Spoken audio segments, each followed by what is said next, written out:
Hello friends, ഏവർക്കും career tracker PSCയുടെ പുതിയൊരു വീഡിയോയിലേക്ക് സ്വാഗതം. നമുക്കിന്ന് ഇന്ത്യയിലെ പ്രധാനപ്പെട്ട ഇരുമ്പുരുക്ക് വ്യവസായങ്ങളെക്കുറിച്ച് പഠിക്കാം. നമുക്കറിയാം, വ്യവസായങ്ങൾ എന്ന് പറഞ്ഞാൽ ഏതൊരു സമ്പദ് വ്യവസ്ഥയുടെയും നെടുന്തൂണാണ് വ്യവസായങ്ങൾ. ഇന്ത്യയിലും ധാരാളം വ്യവസായങ്ങളുണ്ട്. ഇരുമ്പുരുക്ക് വ്യവസായം, പരുത്തിത്തുണി വ്യവസായം, പഞ്ചസാര വ്യവസായം, പെട്രോ കെമിക്കൽ വ്യവസായം, അങ്ങനെ ധാരാളം വ്യവസായങ്ങൾ ഇന്ത്യയിലുമുണ്ട്.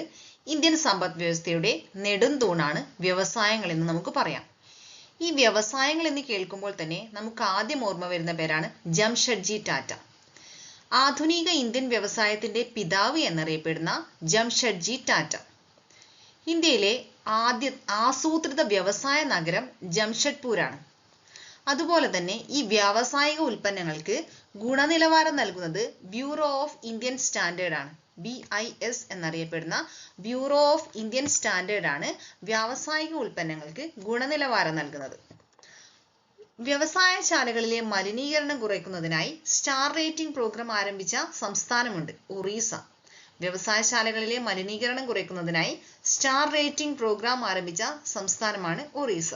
നമ്മൾ പറഞ്ഞു, ഇന്ത്യയിലെ പ്രധാന വ്യവസായങ്ങൾ ഏതൊക്കെയാണ്? ഇരുമ്പുരുക്ക് വ്യവസായം, പരുത്തിത്തുണി വ്യവസായം, പഞ്ചസാര വ്യവസായം, പെട്രോ കെമിക്കൽ വ്യവസായം എന്നിവയൊക്കെയാണ്. ഇതിൽ നമുക്ക് ഇരുമ്പുരുക്ക് വ്യവസായത്തെ കുറിച്ച് കൂടുതൽ മനസ്സിലാക്കാം. ഇരുമ്പുരുക്ക് വ്യവസായം എന്ന് പറഞ്ഞാൽ ഇന്ത്യയിലെ ഏറ്റവും വലിയ ധാതു അധിഷ്ഠിത വ്യവസായമാണ് ഇരുമ്പുരുക്ക് വ്യവസായം. ഇന്ത്യയിലെ ഏറ്റവും വലിയ ധാതു അധിഷ്ഠിത വ്യവസായമാണ് ഇരുമ്പുരുക്ക് വ്യവസായം. ഇന്ത്യയിലെ ആദ്യമായി ഇരുമ്പുരുക്ക് വ്യവസായശാലകൾ ചെറിയ തോതിൽ ആരംഭിച്ചത് 1830കളിലാണ്. അത് തമിഴ്നാട്ടിലെ പോർട്ടോ നോവയിലാണ് ആരംഭിച്ചത്. തുടർന്ന് ഇന്ത്യയിലെ ആദ്യ വൻകിട ഇരുമ്പുരുക്ക് കമ്പനി 1870 പശ്ചിമ ബംഗാളിലെ കുൾട്ടിയിൽ ആരംഭിച്ച ബംഗാൾ അയേൺ വർക്ക്സ് കമ്പനിയാണ്. ഇന്ത്യയിലെ ആദ്യ വൻകിട ഇരുമ്പുരുക്ക് കമ്പനി 1870 പശ്ചിമ ബംഗാളിലെ കുൾട്ടിയിൽ ആരംഭിച്ച ബംഗാൾ അയേൺ വർക്ക്സ് കമ്പനിയാണ്. ഇന്ത്യ എന്ന് പറഞ്ഞാൽ ലോകത്തിലെ ഏറ്റവും കൂടുതൽ സ്റ്റീൽ ഉൽപ്പാദിപ്പിക്കുന്ന രാജ്യങ്ങളിൽ 2ാം സ്ഥാനത്തുള്ളതാണ്. 1ാം സ്ഥാനത്ത് ചൈനയാണ്. ലോകത്തിൽ ഏറ്റവും കൂടുതൽ സ്റ്റീൽ ഉൽപ്പാദിപ്പിക്കുന്ന രാജ്യങ്ങളിൽ 2ാം സ്ഥാനം ഇന്ത്യക്കാണ്. അതുപോലെ തന്നെ ലോകത്തിലെ ഏറ്റവും കൂടുതൽ സ്പോഞ്ച് അയൺ ഉൽപ്പാദിപ്പിക്കുന്ന രാജ്യമാണ് ഇന്ത്യ. ലോകത്തിലെ ഏറ്റവും കൂടുതൽ സ്പോഞ്ച് അയൺ ഉൽപ്പാദിപ്പിക്കുന്ന രാജ്യമാണ് ഇന്ത്യ. ഏറ്റവും കൂടുതൽ സ്റ്റീൽ ഉൽപ്പാദിപ്പിക്കുന്ന രാജ്യങ്ങളിൽ 2ാം സ്ഥാനം ഇന്ത്യയാണ്. ഇരുമ്പുരുക്ക് വ്യവസായത്തെ കുറിച്ച് പഠിക്കുമ്പോൾ നമ്മൾ സ്റ്റീൽ അതോറിറ്റി ഓഫ് ഇന്ത്യയെ കുറിച്ച് മനസ്സിലാക്കണം. സ്റ്റീൽ അതോറിറ്റി ഓഫ് ഇന്ത്യ അഥവാ സെയിൽ. ഈ സെയിൽ എന്ന സ്ഥാപനം ഇരുമ്പുരുക്ക് വ്യവസായങ്ങളുടെ മേൽനോട്ടം വഹിക്കാൻ വേണ്ടി 1973 സ്ഥാപിച്ച സ്ഥാപനമാണ്. ഇതിന്റെ ആസ്ഥാനം ഡൽഹിയാണ്. ഇതിന്റെ പ്രധാന പ്രവർത്തനം എന്താണെന്ന് വെച്ചാൽ ഇന്ത്യയിലെ പൊതുമേഖലാ ഇരുമ്പുരുക്ക് നിർമ്മാണശാലകളെ നിയന്ത്രിക്കുക. ഇന്ത്യയിലെ പൊതുമേഖലാ ഇരുമ്പുരുക്ക് നിർമ്മാണശാലകളെ നിയന്ത്രിക്കുന്ന സ്ഥാപനമാണ് സ്റ്റീൽ അതോറിറ്റി ഓഫ് ഇന്ത്യ. ഇനി സംയോജിത ഉരുക്കു പ്ലാന്റുകൾ ഏതൊക്കെയാണെന്ന് നോക്കാം. ഒന്നാമത്തത് Tata iron and steel company അഥവാ ടിസ്കോ. അതായത് ജംഷഡ്ജി ടാറ്റയുടെ പേരിലുള്ള Tata iron and steel company. ഇത് 1907 ജാർഖണ്ഡിലെ സാങ്ചിയില് സുബർണരേഖ ഖർക്കായ് നദീതീരത്താണ് ആരംഭിച്ചത്. 1907 ജാർഖണ്ഡിലെ സാങ്ചിയില് സുബർണരേഖ ഖർക്കായ് നദീതീരത്ത് ആരംഭിച്ച ഇരുമ്പുരുക്ക് നിർമ്മാണശാലയാണ് Tata iron and steel company. സ്വകാര്യ മേഖലയിലെ ഏറ്റവും വലിയ സ്റ്റീൽ പ്ലാന്റ് ആണ് ഇത്, Tata iron and steel company അഥവാ ടിസ്കോ. ഈ ടിസ്കോയുടെ ആസ്ഥാനം മുംബൈ ആണ്. കൊൽക്കത്ത തുറമുഖത്തിന് സമീപത്താണ് ടിസ്കോ സ്ഥിതി ചെയ്യുന്നത്. ആസ്ഥാനം മുംബൈ ആണ്. ഈ ജംഷഡ്പൂർ സ്റ്റീൽ സിറ്റി എന്ന് കൂടി അറിയപ്പെടുന്ന നഗരമാണ്. ഇന്ത്യയിലെ ആസൂത്രിത വ്യവസായ നഗരമാണ് ജംഷഡ്പൂർ എന്ന് പറഞ്ഞു. മാത്രവുമല്ല സ്റ്റീൽ സിറ്റി എന്നറിയപ്പെടുന്ന നഗരം കൂടിയാണ് ജംഷഡ്പൂർ. മറ്റൊന്നാണ് IISCO അഥവാ Indian iron and steel company.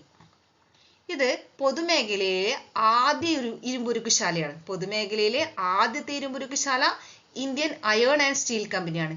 ഇതിന്റെ ആസ്ഥാനം പശ്ചിമ ബംഗാളിലെ ബേൺപൂർ ആണ്. ഇത് ബറാക്കർ നദിയിലെ വെള്ളം ഉപയോഗിച്ചാണ് ഇതിന്റെ പ്രവർത്തനങ്ങളൊക്കെ നടത്തുന്നത്.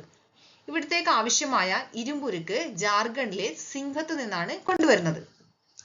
മറ്റൊന്നാണ് Visvesvaraya iron and steel limited അഥവാ VISL.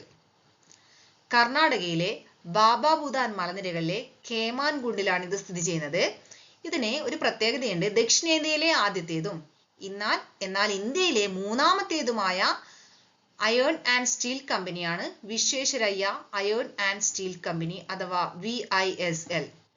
തുടക്കത്തിൽ ഇത് Mysore iron and steel plant എന്നാണ് അറിയപ്പെട്ടത്. ഇവിടത്തേക്ക് ഉപയോഗിക്കുന്നത് ഭദ്രാവതി നദിയിലെ ജലമാണ്. ഇനി വിദേശ സഹായത്താൽ ആരംഭിച്ച സ്വാതന്ത്ര്യത്തിന് ശേഷം വിദേശ സഹായത്താൽ ആരംഭിച്ച കുറച്ച് ഇരുമ്പുരുക്ക് നിർമ്മാണശാലകളെ കുറിച്ച് നോക്കാം. റൂർക്കേല ഇരുമ്പുരുക്ക് നിർമ്മാണശാല. ഇത് ഒറീസയിലെ റൂർക്കേലയിലെ സുന്ദർഗഡ് ജില്ലയിൽ സ്ഥിതി ചെയ്യുന്നു. റൂർക്കേല ഇരുമ്പുരുക്ക് നിർമ്മാണശാല ഒറീസയിലെ റൂർക്കേലയിലെ സുന്ദർഗഡ് ജില്ലയിൽ സ്ഥിതി ചെയ്യുന്നു. ഇത് രണ്ടാം പഞ്ചവത്സര പദ്ധതി കാലങ്ങളിലാണ് ഇത് ആരംഭിച്ചത്. രണ്ടാം പഞ്ചവത്സര പദ്ധതിയിൽ ഉൾപ്പെടുത്തിയതാണ് റൂർക്കേല ഇരുമ്പുരുക്ക് നിർമ്മാണശാല. ഇതിന് സാങ്കേതിക വിദ്യയുടെ സഹായം നൽകിയത് ജർമ്മനിയാണ്. ജർമ്മൻ സാങ്കേതിക വിദ്യയുടെ സഹായത്തോടെ 1959 ഇത് ആരംഭിച്ചത്. രണ്ടാം പഞ്ചവത്സര പദ്ധതി കാലയളവിൽ ഉൾപ്പെടുത്തിയ ഒരു ഇരുമ്പുരുക്ക് നിർമ്മാണശാലയാണ് ഈ റൂർക്കേല എന്നത്. ഇത് സ്ഥിതി ചെയ്യുന്നത് ബ്രഹ്മിണി നദീതീരത്താണ്. ഇവിടത്തേക്ക് ആവശ്യമായ വൈദ്യുതി ഹിരാക്കുഡ് പദ്ധതിയിൽ നിന്നാണ് എടുക്കുന്നത്. ഇനി ഭിലായ് ഇരുമ്പുരുക്ക് നിർമ്മാണശാല. ഈ ഭിലായ് എന്നത് ലാഭകരമായ പൊതുമേഖലാ സ്റ്റീൽ പ്ലാന്റ് ആണ്. ഇന്ത്യയിലെ ഏറ്റവും ലാഭകരമായ പൊതുമേഖലാ സ്റ്റീൽ പ്ലാന്റ് ആണ് ഭിലായ് ഇരുമ്പുരുക്ക് നിർമ്മാണശാല. ഇത് ആരംഭിച്ചത് റഷ്യയുടെ സഹായത്തോടെ ഛത്തീസ്ഗഡിലെ ദുർഗ് ജില്ലയിലാണ്. റഷ്യയുടെ സഹായത്തോടെ ഛത്തീസ്ഗഡിലെ ദുർഗ് ജില്ലയിലെ രണ്ടാം പഞ്ചവത്സര പദ്ധതി കാലഘട്ടത്തിൽ ഉൾപ്പെടുത്തിയ ഇരുമ്പുരുക്ക് നിർമ്മാണശാലയാണ് ഭിലായ്. 1959 ആരംഭിച്ചത്. ഇത് ഷിയോനാഥ് നദിക്ക് സമീപത്താണ്. ഇവിടത്തേക്ക് കോർബ വൈദ്യുത നിലയത്തിൽ നിന്നുള്ള വൈദ്യുതിയാണ് ഉപയോഗിക്കുന്നത്. ഇന്ത്യയിലെ ഏറ്റവും ലാഭകരമായ പൊതുമേഖലാ സ്റ്റീൽ പ്ലാന്റ് ആണ് ഭിലായ്. മറ്റൊന്ന് ദുർഗാപൂർ ഉരുക്കു നിർമ്മാണശാല. ഈ ദുർഗാപൂര് ബ്രിട്ടന്റെ സഹായത്തോടെ പശ്ചിമ ബംഗാളിലാണ് സ്ഥാപിതമായത്. ബ്രിട്ടന്റെ സഹായത്തോടെ പശ്ചിമ ബംഗാൾ സ്ഥാപിതമായ ഇരുമ്പുരുക്കു നിർമ്മാണശാലയാണ് ഇത് ദുർഗാപൂർ. 1962 ഇവിടുത്തെ ഉൽപാദനം ആരംഭിച്ചത്. കൊൽക്കത്ത റെയിൽവേ പാതയ്ക്ക് അടുത്തായി സ്ഥിതി ചെയ്യുന്നു. ഇവിടത്തേക്ക് കൽക്കരി ലഭിക്കുന്നത് കൽക്കരി മേഖലയിൽ നിന്ന് റാണിഗഞ്ച് ഝാറിയ കൽക്കരി മേഖലയിലാണ് ഇത് സ്ഥിതി ചെയ്യുന്നത്.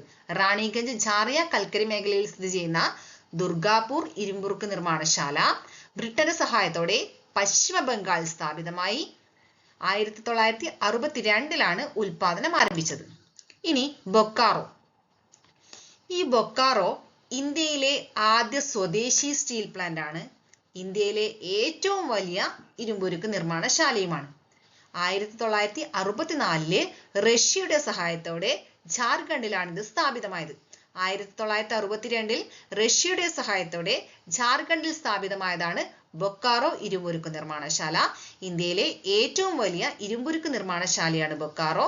മാത്രവുമല്ല ഇന്ത്യയിലെ ആദ്യ സ്വദേശി സ്റ്റീൽ പ്ലാന്റ് ആണ് ഇത് ബൊക്കാറോ. ഈ ബൊക്കാറോ റൂർക്കേല നിർമ്മാണശാലകൾ സംയോജിപ്പിച്ച് ഗതാഗത ചെലവുകൾ കുറയ്ക്കുക എന്ന ആശയം അടിസ്ഥാനമാക്കിയാണ് ഇത് നിർമ്മിച്ചത്. റൂർക്കേലയൊക്കെ സംയോജിപ്പിച്ച് ഗതാഗത ചെലവ് കുറയ്ക്കുക എന്ന ആശയം അടിസ്ഥാനമാക്കിയിട്ടാണ്. ഇത്രയുമാണ് ഇരുമ്പുരുക്ക് നിർമ്മാണശാലകളെ കുറിച്ചുള്ള അടിസ്ഥാന വിവരങ്ങൾ. കൂടുതൽ വിവരങ്ങൾ അടങ്ങിയ മറ്റൊരു വീഡിയോയുമായി വരുന്നതുവരെ ഏവർക്കും ബൈ.